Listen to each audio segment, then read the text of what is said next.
I will forget. All right. So thank all of you for being here today and for joining me. I told my boss, Dr. Lupton, I said, well, I'll be surprised if I have like 50 people. We're getting close to Christmas. I said, I'll be really surprised. So I am pumped that we have so many people with us today. Super excited. So yeah, Corey, if you want to monitor the chat for me today, and then if you'll just stop me if big questions arise. All right. Thanks, Corey.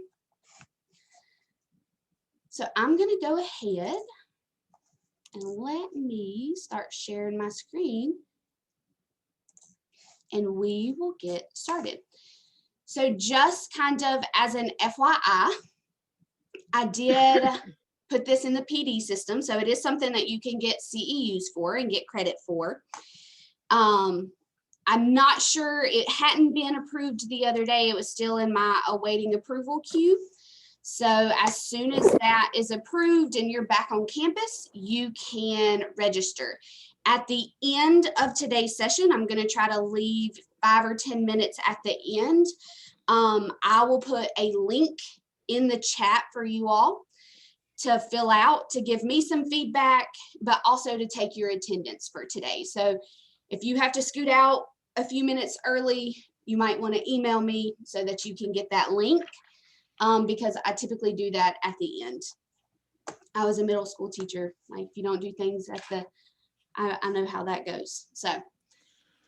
So be on the lookout for that.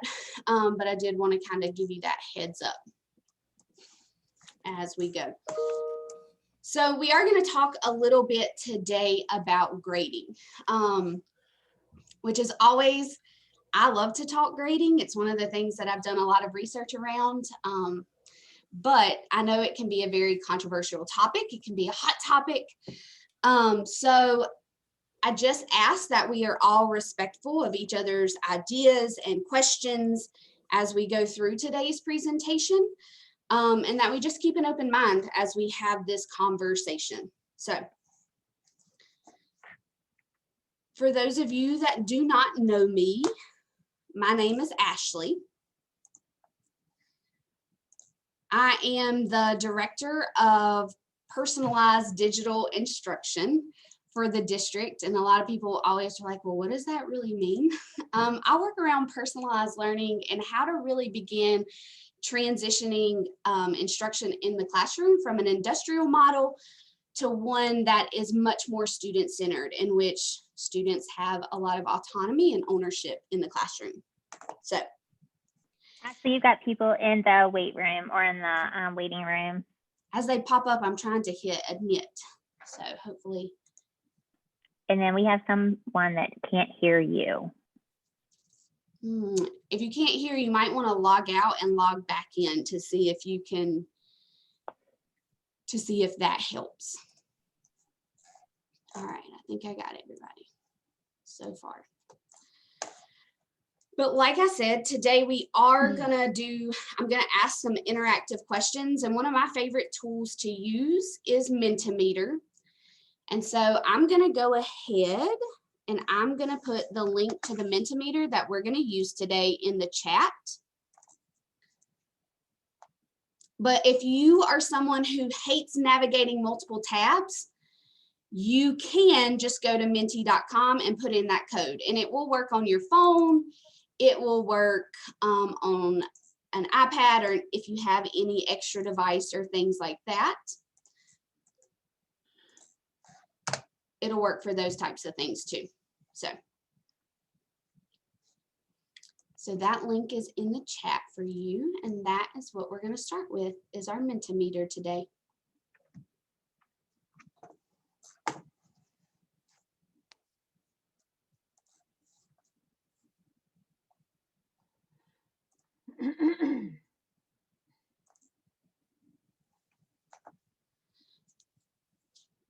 So our first question is pretty easy.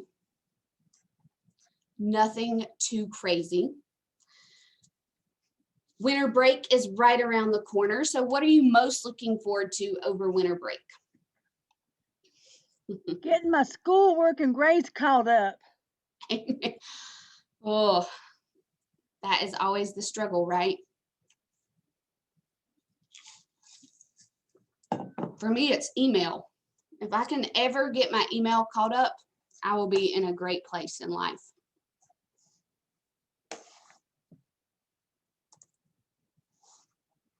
So the code is on the screen. It's 375931.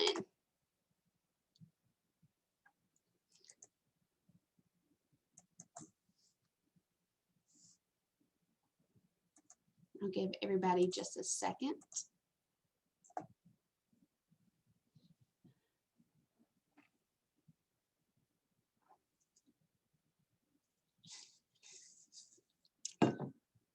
Absolutely, self-care is important, especially during this pandemic and taking care of yourself. I did separate sleep from that because that is my focus these days. I want to sleep as much as possible. For those of you who didn't hear our conversation earlier, I'm currently 38 weeks pregnant, and so I'm trying to sleep as much as possible in preparation for this baby. So throughout today's presentation, we're going to use this Mentimeter. So if you have it, yeah, I know, a Christmas baby. If you have it open in a tab, just leave that tab open. Or if you have it on your phone, just leave that window open, because we're going to use it at multiple points during today's session. But I thought we would start with a nice, easy question to kick us off here.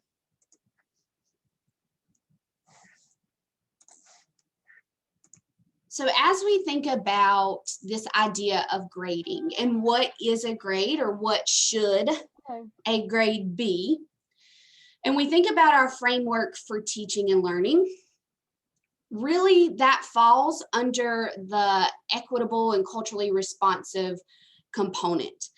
And really looking at that systematic use of data, because grades are a form of data. And we want our grades to provide us with information so that we can make those instructional decisions that are equitable for our students, that we are addressing those gaps or enriching where necessary.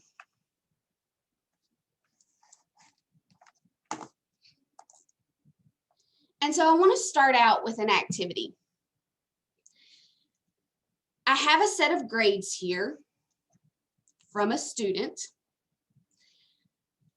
and I want us to take just a minute as a group. We're not going to put anything in the chat yet or anything like that. I'm going to set a timer, and I just want to give you a moment to look at those grades.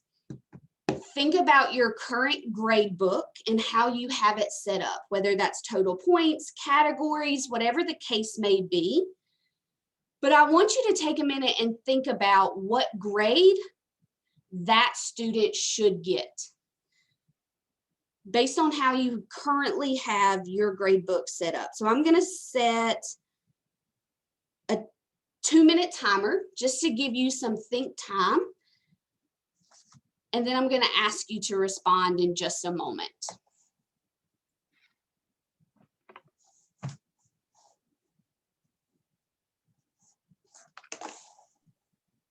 Is there any more data for the classwork? That is, so the classwork is right above it. So you see 15, 16, 17, 18, and 19. Those are all of the classwork grades and the average there.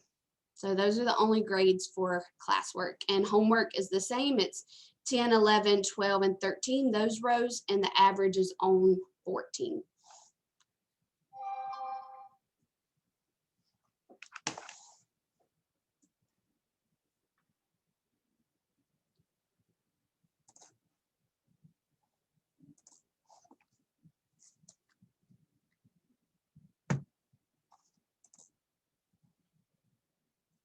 So you got about 1 more minute to think about your answers.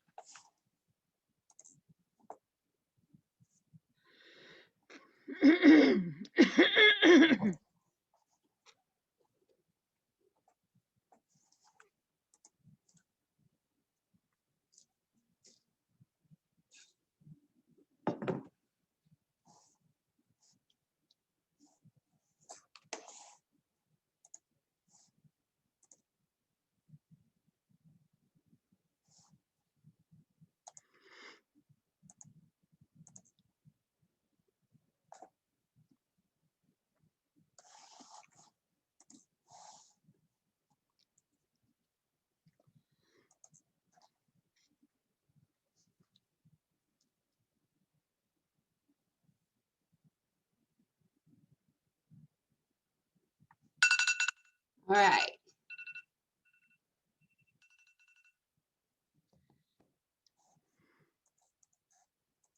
So if you still have that tab up with Mentimeter in it, I also threw the link back in the chat for those of you who may have joined us later. But I want us to input what grade we would give that student. So just a numerical grade, it's a sliding scale. You can slide that number across. But what grade would you give that student? You may have to refresh your page.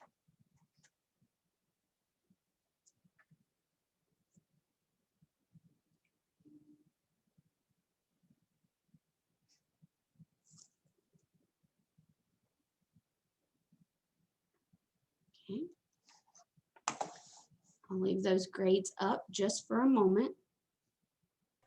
Ashley, I am still getting the same Mentimeter that you had before. So refresh it. I have done both refreshed it and tried to re-put in, like I copied your link again, and I'm on an iPad, so I don't know if that matters. On my phone, it will hold it sometimes. Sometimes I have to exit out and go back in, like completely exit out and go back in and put the code in again, and it'll work. On my phone, it does that sometimes.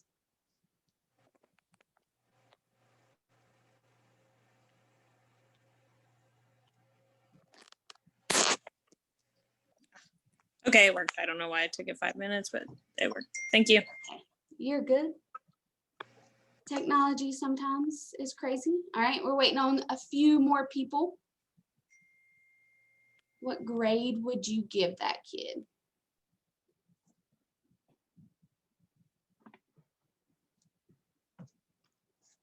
And I'll share our results in just a moment.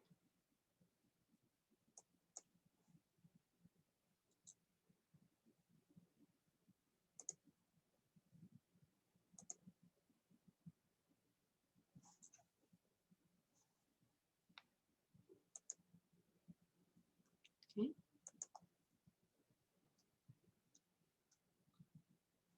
We have a colored piece of paper or a plain piece of paper. Right. If you go in there, where we take all the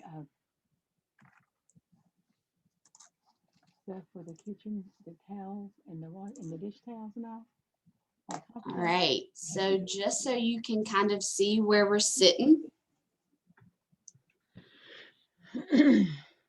each one of those spikes or bumps indicates scores that have been entered.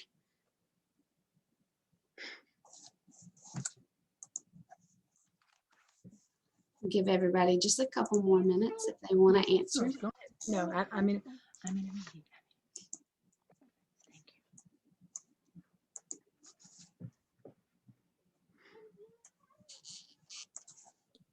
Ashley, okay, never mind. I see it. You're good.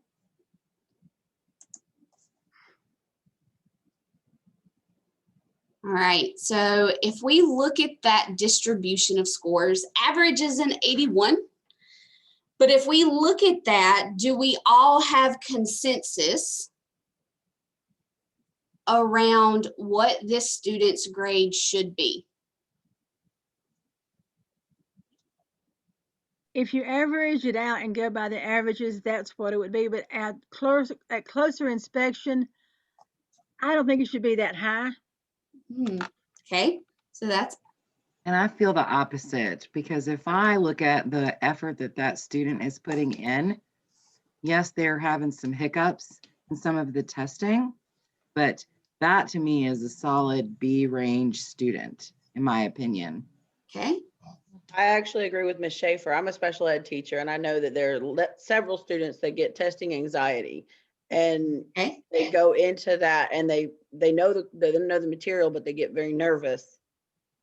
And so I would Sorry, go ahead. I was just gonna say, it also depends how you weigh everything. I mean, because just averaging it is saying that everything weighs the same, which it shouldn't. Well, and Crystal in the chat box, she hit my thinking. right on the head. She says they're working hard. They're doing what they're supposed to be doing. So I agree with her philosophy completely. Well, I completely agree because I mean, for my class, typically tests only make up for about 15% of the students' overall grades because not everyone is a test taker. However, that daily classroom effort and what you're putting into what we are spending most of our time dedicated to is the real true marker of what that student is capable of and where they're rising to. And if you're getting like those hundreds or whatever in class participation and questioning and discussions or whatever, you know that they know the material because you've heard them, you know, articulate it in a way that is showing their understanding and their mastery. So I think that it's not a matter of whether they're good test takers or not, but what are you using as assessment tools? Because we should be using assessment tools that meet the needs of all of our students. So if we're only giving standardized testing type tests, we're not really meeting the needs of all of our students. So I think there needs to be assessment, but it needs to be in different forms. And Yes. and that would solve that issue. Yes, I mean, because we're not all, you know, read and look, and I'm a kinesthetic learner. Get me where I can get my hands on it, and I can learn it a lot quicker and be a lot more efficient and effective on the testing if we're doing something that's graded as far as putting in paper and pencil. All right. So I want you to think about this though. Those grades for that particular student, we have a little over 100 teachers here. The average was a low B, 81, almost 82, but the grades that were imported in here ranged anywhere all the way from a 60, somebody put in somewhere around a 60-ish, all the way up to into the 90s. And so I want you to think about, that student, depending on whose classroom they walk into and how that teacher weights that grade, that for us, this small group, 120 of us or so, those grades ranged anywhere from 60 up to 90. And so I want you to think about that from the student perspective and put yourself in that student's shoes. So just us, this smallest, like we're a small group of teachers compared to how many we have in the whole entire district. But you walk into one class, you give that kind of effort and you know that much material and you make a 60 versus you walk into another class, you put in that same effort, you know that same amount of material and you make a 90. What is that student thinking and how are they feeling at that point? It's confusing. That would be a confusing situation. Confusing is a great word. Absolutely. Anybody else? Can we argue that some subjects are easier than others for students to acquire? I mean, that is personally how I feel. Yep, and I would agree with you that there may be more effort for me to pass math. Yeah. And I would definitely say that from a student's standpoint, having, you know, I've had my master's degree completed, so I've had plenty of college classes. They are exactly like what we were just talking about. Some professors you take, and they take into consideration the efforts that you're putting into and what you show that you know in class. And some are very rigid about this test is what it is, and you know, this grade is what it is, and this is how it's going to track. And so as a student, you learn early on how to gauge which classes are going to be graded, you know, specifically on the numbers game, and which tests are going to look like the book or which tests are going to look like something completely different, which is what we have in our microcosm of a classroom. So, you know, it is very reflective of my own education. Yeah, but I like what you said though, in that you learn those different things. And so when students are walking into different classes, not knowing what to expect, and they're putting in that same amount of effort and arguably they're able to master the same amount of content, but their grades differ that vastly. That's where we get this idea of they learn how to play the game, right? And what they have to do in one versus what they have to do in others. And it really can shift the focus of the purpose of what we do in education, which should be learning, right?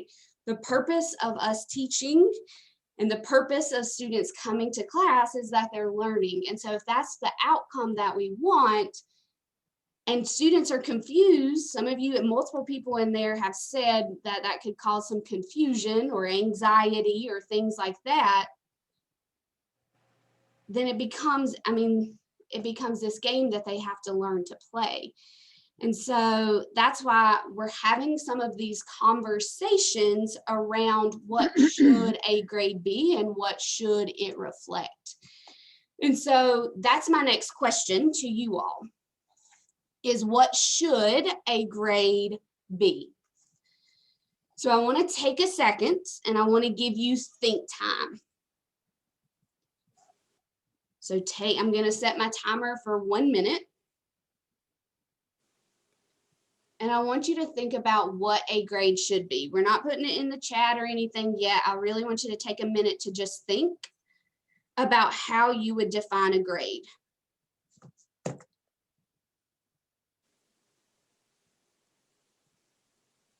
Take 1 minute, I've got it on the timer, to kind of have some think time there.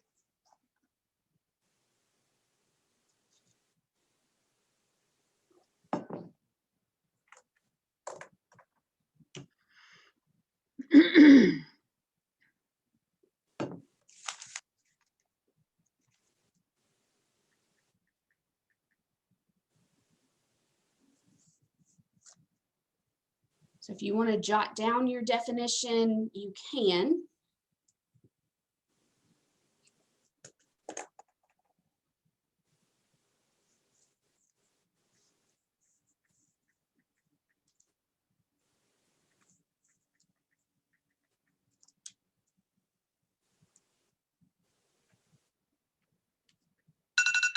All right. So some of you already kind of have caught on to the drill here. So if you go back to that Mentimeter, and I'll put the code up again in just a moment.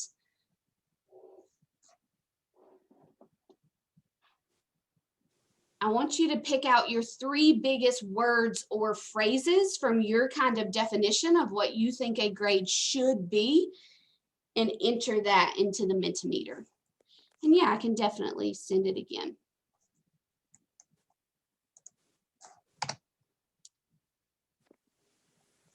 I'm going to give everybody just a second.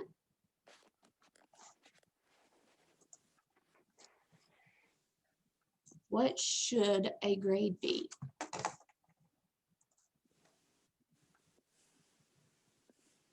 $28. All right, I'll give you a few more minutes. You just want us to put 4 different words that we think that a grade should be?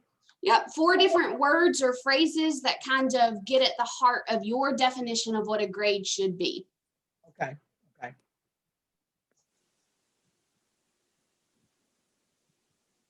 I'm gonna give us a few more minutes.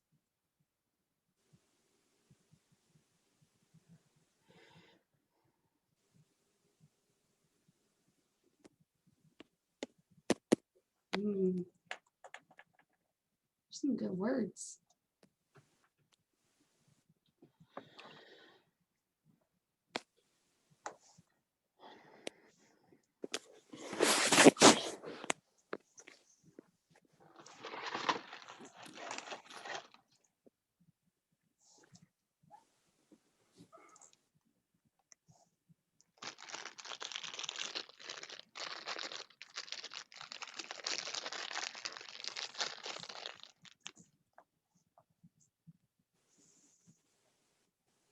All right, we got about 80 people.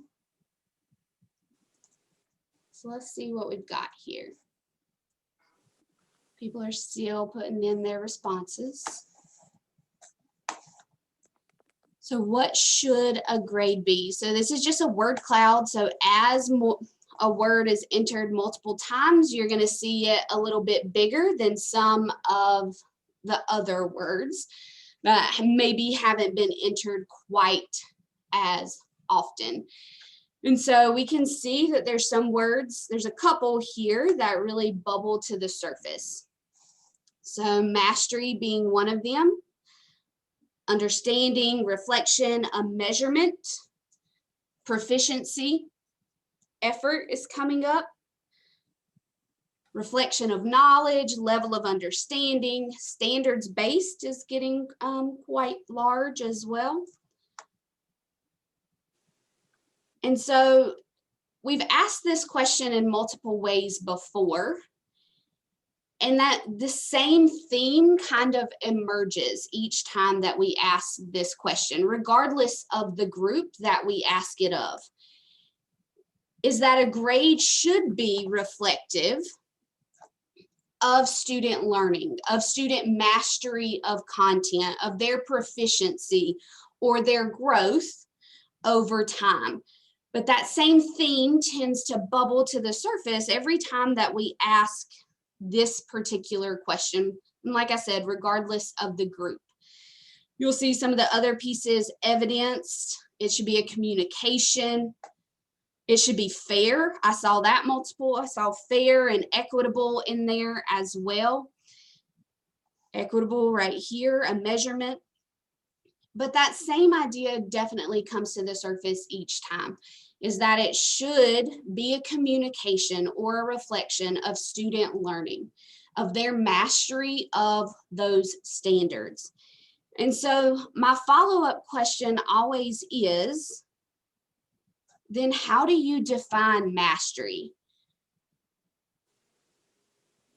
That's always the big question if we want to say that a grade should reflect mastery of content, then how do we define mastery? What is that? What does it look like? And so I want to give you a second to kind of dive into that. And when you're ready, if you'll go into that Mentimeter and just submit your response there.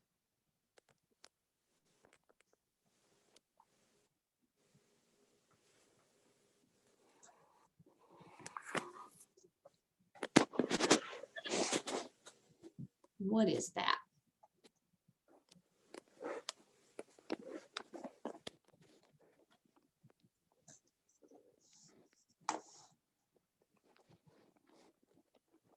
And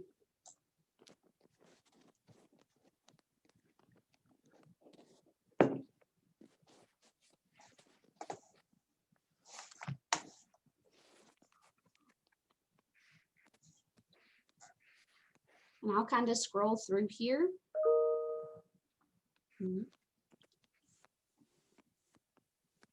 Give people just a moment.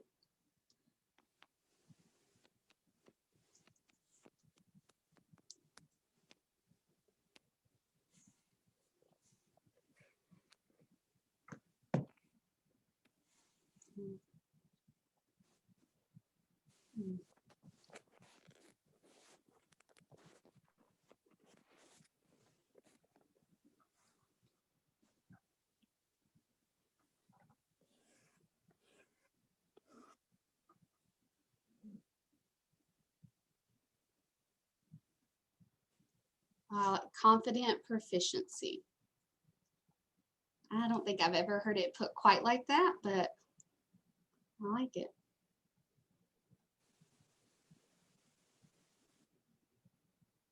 Okay.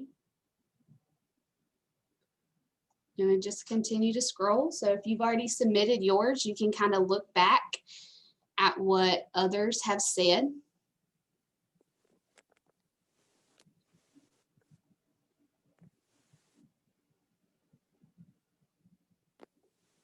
Okay.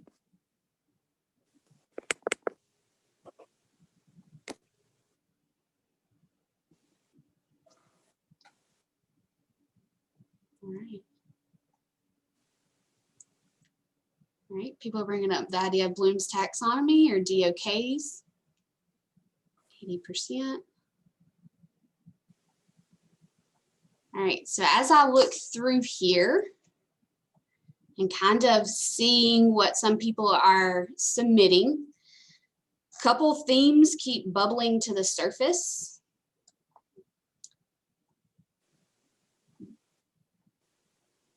I see the word standards in here quite a bit, or particular skills or concepts, but this idea of being able to demonstrate that understanding. I've seen the word confident, fluently, multiple ways. So this idea that it's not just a once and done of kind of showing what you know, but you're able to do it in multiple scenarios. Some people have put different numeric values on it.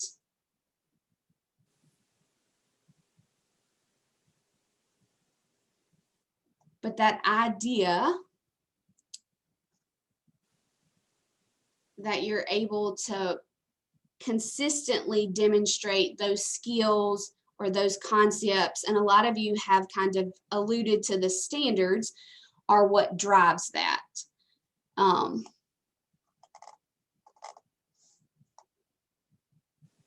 So then I have another set of questions for you.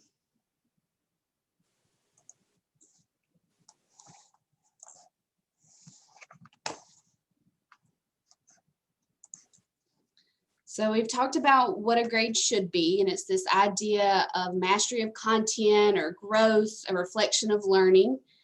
And we've defined what mastery of that content looks like in our opinion, whether that's should be driven by those standards, and those skills and concepts are laid out by those standards. And you've spoken to this idea of consistency, or being able to apply it in multiple scenarios, either through real world or different modalities.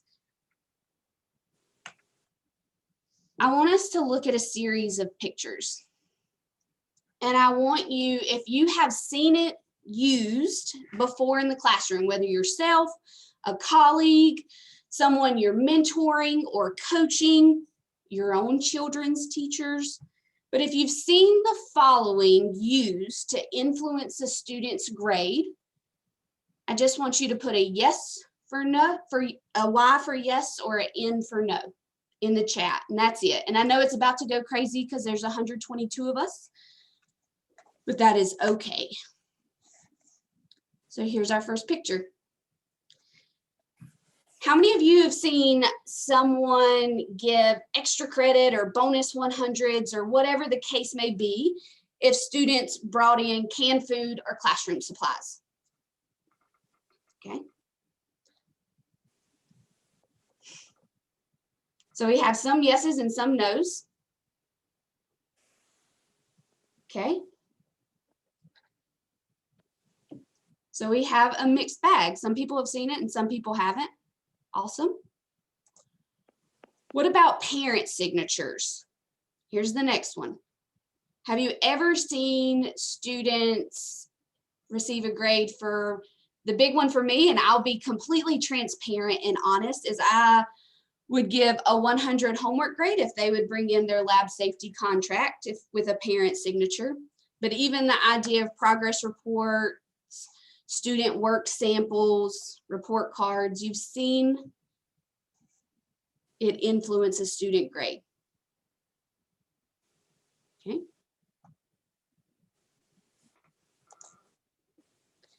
Here's the next one. Have you ever seen the use of like event flyers, or if a student brought in a restaurant menu maybe, or things like that? Have you ever seen that used? So some yeses and nos. Sweet. Really impressed with how fast y'all respond. Okay.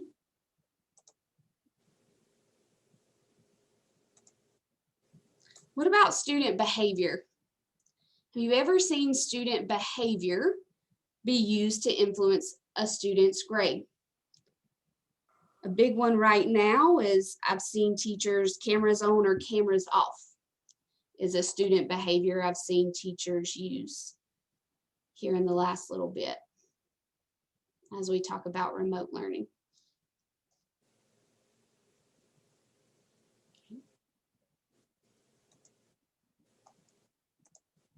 What about late work? Have you ever seen the submission of late work, either deducting points or whatever the case may be, influence the student grade?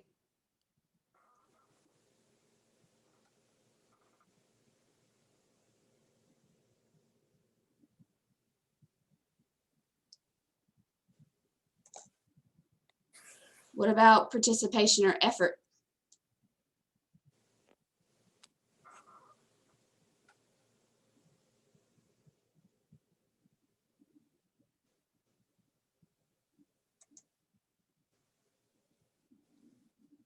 And last but not least, what about academic dishonesty, like cheating, that it impacted a student's grade?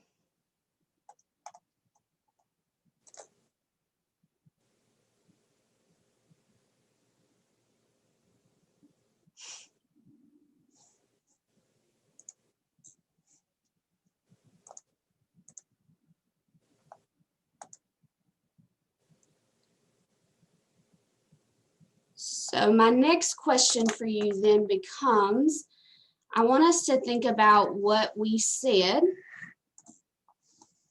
what a grade should be. And this is what we've said. These are our responses collectively. Standards-based, understanding, fair. They should show growth, mastery. Some people have spoken to the idea of participation or effort, but proficiency, honest, objective. I want you to think about that and those different influences we just talked about. Does using some of those influences, and even if you haven't seen it, you saw what everyone put in there, some yeses, some nos. Do those really align with what we've said our beliefs are about grading?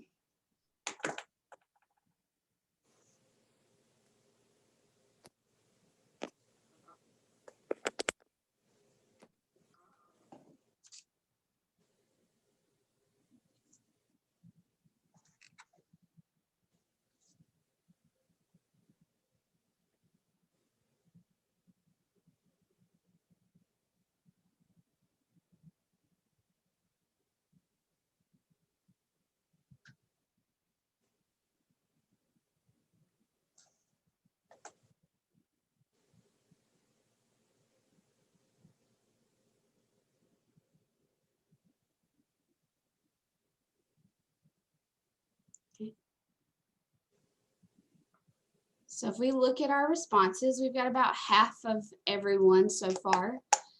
Not total agreement, which I did not expect. I don't expect total agreement on any of it. Just an open mind is all. Overall, we're saying that the use of some of them or all of them doesn't necessarily align to those beliefs. That if we say a grade should reflect student growth or student mastery of content or their level of understanding, that the use of some of those influences doesn't really add up.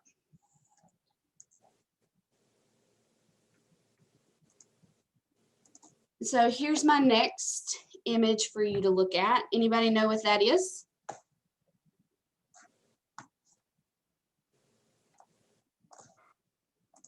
You can throw it in the chat. What is that? Core values. Yep, it's our core values as a district, right? Student-centered, accountability, integrity, high expectations, collaboration, and in my opinion, one of the most important is equity. And so my question becomes for you all, does the use of some of those influences align to our core values as we see them here? So that's going to be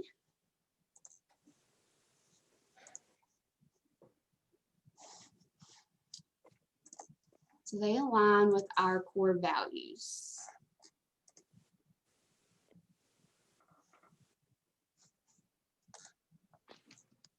What do you think? Think about the idea of integrity, the idea of accountability, student-centered, equity. What do you think?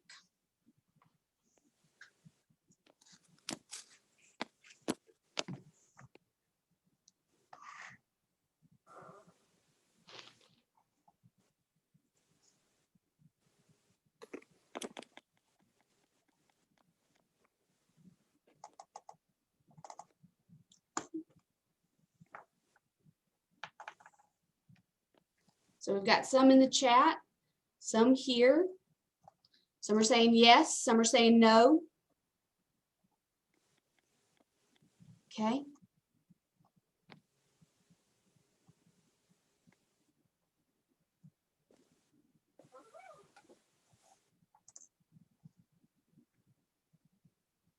All right. So one of the core values that I want to focus on is the idea of equity and what is equitable for all of our students. And so if you think of some of those influences that we just looked at, and I'll go back through them for you just so we can kind of look at them again.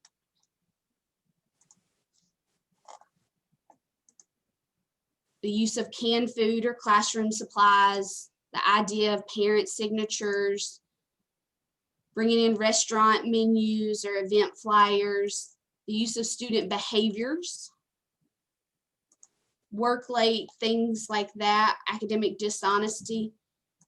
To use some of those to either inflate or deflate a student grade, does that align with our definition of equity?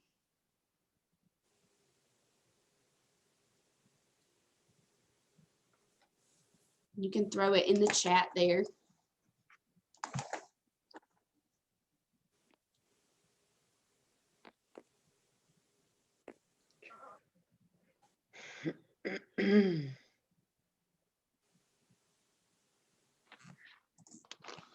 There's a lot of no's. There's some yeses too. I do not expect everyone to agree on any of it.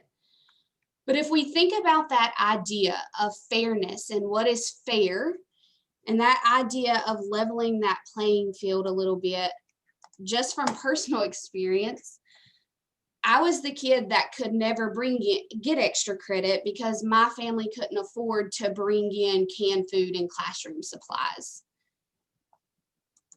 We have students all across the district who have parents that are absent for one reason or another, whether it's because they're working to try to provide basic necessities or through other choices, but they don't have a parent there that can sign so that they can get their extra credit points. Work late, work submitted late. We have kids that, I'll speak from my personal experience when I taught middle school. I had middle school kids that were taking care of their younger siblings. And so oftentimes they would be late on their own homework and things like that because they were helping siblings. And so when we try to dive in and think about some of these ideas around equity and what's equitable for students, it's hard, right? Because all of our students come from different backgrounds with different experiences and things like that. And so really, as we think about our grading system, it is so foundational and ingrained in everything that we do. And I don't know about you, but when I went through college, I had a class on assessment, but we didn't talk about grading. We didn't talk about where our grading system originated or why we do certain things in the classroom. We talked a lot about Bloom's taxonomy and question stems and performance-based assessments, but that's it. And so one of my favorite quotes, as we think about some of our core values, especially that equity piece, and we think about how we grade in the classroom and what a grade should be. This is one of my favorite quotes. It's by a gentleman named Joe Feldman. He wrote a book called Grading for Equity. No classroom can be truly equitable until we address this inequitable foundation of our schools. How much of your Mr. And so with that, I'm not expecting everyone to go out and totally change their grading practices overnight. That's not what I'm expecting. But what I would love and invite you to do is to think about some of the things that we do in the classroom, some of the things that we grade, how we grade, our category weightings, things like that, and think about them from the lens of all of our students. And try to think about what may be inequitable for some of those students. And then maybe how do we begin transitioning some of those practices to be more equitable for all of our students moving forward. And so one of the big pieces, I know we're getting close to the end of our time together, we got about 10 more minutes. But one of the things that keeps coming up as we talk about transitioning grading practices and things like this, they don't happen overnight. I remember when our principal introduced the idea to me, like it was not an easy conversation in trying to think how you do that and how you transition and how it affects all of our kids. And really, what does research say is best practice? Those are really hard conversations. But in doing some of that and evaluating some of those grading practices, one of the pieces that we see bubbling to the surface as one of the more equitable ways to grade is mastery-based grading.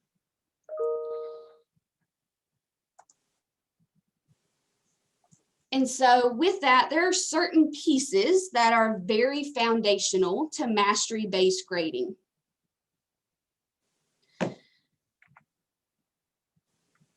And one of the first pieces is alignment to standards. And you're like, Ashley, we all know that we should be aligned to standards and that they should guide. And I think we all do know that. I think when rubber meets the road, it's harder to do that. I was a science teacher. And so there are lots and lots of science labs that are really, really fun to do with kids that kind of skirt around the standard, but don't really meet the standard. And I'm totally guilty of doing some of those in my classroom and then using that lab for a grade. But if we really want to think about this idea of transparency and clear communication, we want to make sure that the things that we do in the classroom, we're aligned to those standards, because those standards are what dictate what mastery should look like in the classroom. And the way that students get there may be very, very different. It's the whole idea of differentiation. But we want to make sure if we're saying that that assessment assesses our standards, that there is a true alignment there, so that there isn't a gotcha for any of our kids. Some of the other pieces as we think about equitable grading practices and what might be equitable across the board for our students, this separation of academic and behavioral influences. And that's really hard. Like, I'll speak from my perspective in the classroom. I taught middle school. Middle schoolers, we're just different. Teachers, our students are, it's just a different world out there. And so really discerning how we differentiate between those two and begin separating those two, it was a big struggle for me when we first started. But if we're thinking about what's equitable for our students, and should a grade reflect mastery of content, and should it communicate to parents student growth and student learning, then really that's one of those foundational principles as we start thinking about mastery-based grading. There's actually, even if you pull policy from the district perspective and you look at secondary, it even says in there that conduct can't be used in a student's grade. Some other pieces that are very foundational when we start talking about what's equitable as far as grading goes is this idea of flexibility of pace. And this is probably one of the hardest pieces just because of the amount of content we have to teach in a year. It's so much. But thinking of ways that we can give students this flexibility of pace, whether it's through station rotations or it's through the idea of differentiated playlist or tutoring, things like that. Because we know all students do not learn at the same rate, at the same pace, and they don't all learn in the same way either. And so this idea of reteaching and spiraling becomes really, really important as we think about some of our grading practices, which also leads to the idea if we're reteaching and we're continuing to spiral content so students get it, then also allowing them to demonstrate that relearning with the idea of retakes and redos. Huge foundational piece as you think about mastery-based grading and equity across the board. Since we know all students don't learn at the same time, then allowing them to demonstrate that mastery as they learn it. And then also thinking through what are some of those activities for learning and assessments of learning. What's the difference there? What do we use as a grade versus what shouldn't be used as a grade and what should be used as formative feedback for a student? And that can go either way. It can either deflate or inflate student grades, but really evaluating what we use in that student's grade to be able to articulate their growth and their mastery and proficiency of standards. And so as we think about grading overall and some of those practices and our category weightings and all of that, and just the inconsistency of how we grade from one teacher to the other. A student may walk into my class and have a 60 and walk into the next class and make a 90, doing some of the same things. It really begs the question of kind of thinking through how we grade, what we grade, and what truly is most equitable for students across the board. And so wanted to kind of share with you today. We're getting close. I know we've got about 5 minutes, and I promised I would end about 5 to 10 minutes early. By no means do I say we all have to agree on any of these pieces. I'm just trying to get you to think about what a grade should be and what some of those equitable grading practices are. Like I said, Joe Feldman's book is great in thinking about those. And we have a group of teachers in the district spread all throughout the district, different levels, elementary, middle, and high, that have kind of dipped their toes into this journey already. They've already started implementing certain pieces of this. And so we're inviting them next week, next Wednesday. Some of those teachers are going to share a little bit about strategies that they've used in their classes. So if this idea of grading and grading reform and equitable grading intrigues you and you want to hear actual teachers talk about it, that's what's going to happen. We're doing another session next week that will include teacher voice around some of these grading practices and what this difference that they've seen it made, how they've done it in the classroom, different strategies for managing, because retakes and redos can often seem super overwhelming. And so we're inviting some of our teachers that have done this to kind of jump in and to share their experience as well. So I'm going to stop talking. We have about 4 minutes left. So what I'm going to do is I'm going to put the link to today's attendance in the chat for you all. But then I'll also stick around for a bit so that if some of you have questions, you want to throw them in the chat,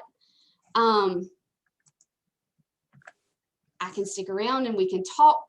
Like I said, I'm not trying to change your whole educational philosophy today, just introduce some new ideas. So let me throw this link in the chat for you all.